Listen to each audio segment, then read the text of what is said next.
वरिष्ठ chartered accountant Shri Rajiv Sahu आम सहित अधिक आलोचना अच्छा श्री राजीव साहू स्वागत करुच्चे आलोचना को। डॉक्टर मनमोहन सिंह जितेबाला आम देखू जे गोटे बजेट हुए जितेबाला आम देखू गोटे सरकार निर्वाचित हुए तापर कौन कौन उत्तरदायित्व थाए एवं जड़े प्रधानमंत्री भाव में देशपाई कौन छाप छाड़ी डॉक्टर मनमोहन सिंह आपण नजर ये केमी देखुं देखु जड़े भल अर्थनीतिज्ञ हिसाब से एवं जड़े भल राजनीतिज्ञ हिसाब से से डिफिकल्ट टाइम रे क्राइसिस रु भारत को बाहर करचंती एवं जो परिस्थिति आमे समस्ते सेतेबेले भी प्रोफेशन रे थिलु आमे जानिचु जे सेतेबेले जो परिस्थिति थिला एवं से परिस्थिति रु बाहरी आज भारत स्वावलंबी हवा संगे संगे भारत अर्थनैतिक क्षेत्र रे जो प्रगति करिछि तार श्रेय निश्चय गोटे सिंहभाग श्रीजुक्त मनमोहन सिंह को पाखक जीव एवं से जो तांकर दूरदृष्टि एवं से जो जगतीकरण उदारीकरण लाइसेंस राज को दूर करवा एवं जो प्रकार से धीरे धीरे गोटे फेज मैनर रे ए उदारीकरण को देश को पहुंचे से मु भावुची सबुदिन श्रीजुक्त मनमोहन सिंह मन रही से गोटे प्रभेद मध्य जानवा चाहबू देश चलैवा हेले टिकसर आवश्यकता पड़े कि से सरकार समय कौन आवश्यकता थिला एवं ताकू व्यक्तिगत भाव में मनमोहन सिंह केमी देखुथिले टिकस व्यवस्था को देखंतु टिकस व्यवस्था को आमे जे देखिबा गोटे समय थिला टिकस बहुत अधिका थिला किंतु टिकस आदाय बहुत कम थिला एवं श्रीजुक्त मनमोहन सिंह कर ए जो आउ गोटे दूरदृष्टि मु कहबी जे टिकस रो हार कमई टिकस कलेक्शन को बढ़ेबा एथिरे श्रीजुक्त मनमोहन सिंह कर गोटे बड़ योगदान रही एवं ता संगे संगे जे किभली आय बढ़िबो राजस्व बढ़िबो एवं खर्च मध्य से अनुसार लोकंग पाखरे पहुंची पारिबो जोटा कि कहती मास्टर स्ट्रोक जोटा Mahatma Gandhi national rural employment mission कहबा जे जोठी प्रत्येक गरीब लोक जे तांकर 100 दिन पाई रोजगार गोटे आश्योर्ड रोजगार पाइबे एवं जोटा कि ग्रामांचल विकास रे साहाय्य करिवो एटा गोटे खूब बड़ मु कहबी अर्थनैतिक मास्टर स्ट्रोक कारण एहा द्वारा बेसी लोक जो माने जो बेसिक नेसेसिटी रु डिप्राइव होतले से माने तांकर रोजगार पाइबा को सक्षम हेले एवं से समय रे गोटे ग्रामांचल सामग्रिक उन्नति मध्य हो पारला तेणु आमे जदि देखिबा तांकर दूरदृष्टि तांकर अर्थनैतिक गभीरता चिंताधारा एवं किभली गोटे भारत भली देशर एक बृहत देश रे राजनैतिक दृष्टिकोण रु ठीक हबो एवं अर्थनैतिक दृष्टिकोण रु मध्य ठीक हबो ए दुईटे जिनिस को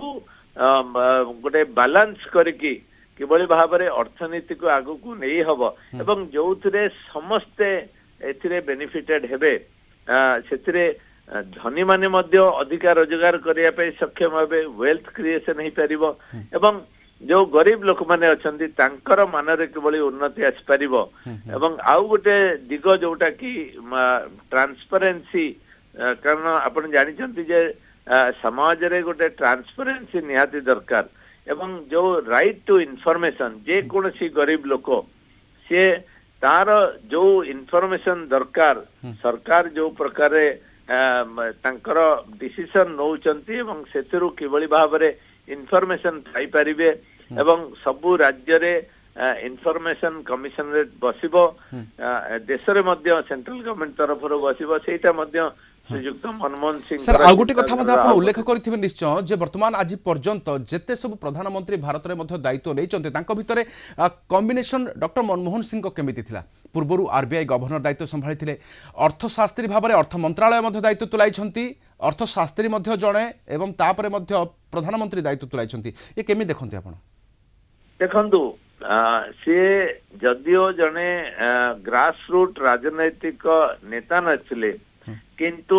तांकर जो अर्थनैतिक क्षेत्र रे जो गभीर ज्ञान थिला एवं जो ज्ञान को से लोकों को बेनिफिट पाई ताकू सामना को आनी पारुथिले एवं से जो पोजीशन को से तांकर से आसीछंती आपण आरबीआई गवर्नर कोंतु प्लानिंग कमिशन कोंतु आपण prime minister economic advisory council कोंतु सबु क्षेत्र रे एवं सबु बड़ बड़ पोजीशन से पाइछंती एवं जहाँ परे से गोटे राजनैतिक क्षेत्र रे लैटरल इंडक्शन कहब जेतेबेले से पॉलिटिक्स रे न थाई कि तांको वित्त मंत्री हिसाब से करथिले क्राइसिस को ओवरकम करिया पई से जो प्रकार आसीथिले एवं परवर्ती समय से प्रधानमंत्री मध्य हेइथिले 10 वर्ष धरी तेणु मु भाबुनी कोनोसी व्यक्ति एते पोजीशन जो थिरे टेक्निकल नॉलेज दरकार जो थिरे राजनैतिक जो हाईएस्ट पोजीशन देश रे प्राइम मिनिस्टर सेटा मध्य पहुंची पारिथिले तेणु से गोटे अनन्य व्यक्तित्व मते लागुनी स्वाधीन भारत रे हो बा पूर्व मध्य हो एभली व्यक्तित्व आमे कई देखिचे बा सुनिचे एवं तांको भारत एवं भारतीय वासी माने सबुदिन पाई मने रखिबे एटा मोर विश्वास एवं से जो पदक्षेप नहीं चंदी एते दूरदृष्टि तांकर एते तांको चिंताधारा एते बैलेंस्ड एवं जो सामग्रिक चिंताधारा को नहीं की करिसंदी मु भाबुची आमे तो जानिनु अन्य कोनसे अर्थनीतिज्ञ जे एते तांकर पारदर्शिता देखै पारिसंदी बा सब पोजीशन ने गोटे स्पॉटलेस तांको एवं आउ गोटे बड़ कथा होची जे बड़ पोजीशन ने तांकर जो ऑनेस्टी तांको ना रे गोटे स्पॉट नहीं एते काम एते पोजीशन पहुंचला परे मध्य कई गोटे तांको आंगुली देखै पारिबनी कोनोसी की अर्थनैतिक क्षेत्र रे हो राजनैतिक क्षेत्र रे हो जैसे किछि गोटे भूल करथिबार निदर्शन आमे एपर्यंत देखि पारिना सर बहुत धन्यवाद आम सहित आलोचना रही श्री राजीव साहू वरिष्ठ चार्टर्ड अकाउंटेंट अधिक आलोचना करथिले।